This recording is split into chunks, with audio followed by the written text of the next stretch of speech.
जमीन सर्वे को लेकर टेंशन में है। कागजात जमा करने, दावा करने को लेकर टाइम की डेडलाइन नजदीक आ गई है तो घबराने की जरूरत नहीं है, क्योंकि सरकार ने जमीन सर्वे की नियमावली में संशोधन किया है और इसके साथ ही लोगों को सेल्फ डिक्लेरेशन के लिए 6 महीने तक का वक्त भी दे दिया है।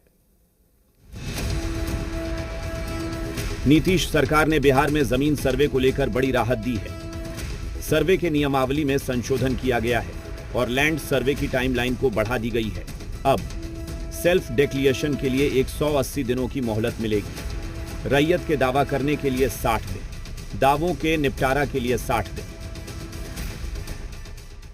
बंदोबस्ती के जो डेडलाइन डेट्स थे, जिस कारण से लोगों को समस्या हो रही थी, उसमें परिवर्तन किए गए हैं। जो स्व घोषणा समर्पित करने के लिए अवधि विस्तार करते हुए 180 कार्य दिवस का समय दिया गया है। राजस्व ग्राम के मानचित्र सत्यापन के लिए 90 कार्य दिवस, रैयतों से दावा या आक्षेप प्राप्त के लिए 60 दिवस और रैयतों से प्राप्त दावा और आक्षेप निपटारे के लिए 60 दिवस। पहले लोगों को महज 15, 20 या 60 दिनों का वक्त मिलता था। अब मिनिमम 60 दिन का डेडलाइन हो गया है, जिससे लोगों को बड़ी राहत मिलेगी। टाइमलाइंस हैं जिसके कारण से लोगों को भागदौड़ करनी पड़ती थी, समय पे अपना कागजात जमा नहीं करने पड़ते थे।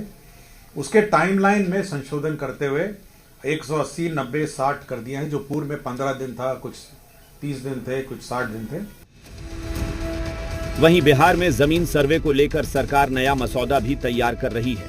नए मसौदे में 13 तरह की छूट मिल सकती है। जी बिहार झारखंड पर खुद राजस्व मंत्री डॉक्टर दिलीप जायसवाल ने यह जानकारी भी दी थी।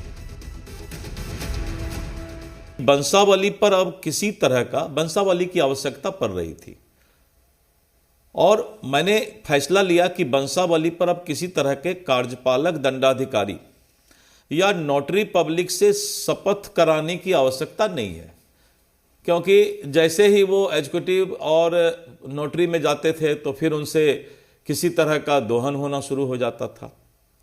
और इसके साथ साथ वंशावली पर संबंधित ग्राम पंचायत के प्रतिनिधि का हस्ताक्षर भी करवाना आवश्यक नहीं। बिहार में जमीन सर्वे को आसान बनाने के लिए सरकार लगातार एक्शन में है, ताकि आम लोगों को कोई परेशानी नहीं हो। शिवम, जी मीडिया, पटना।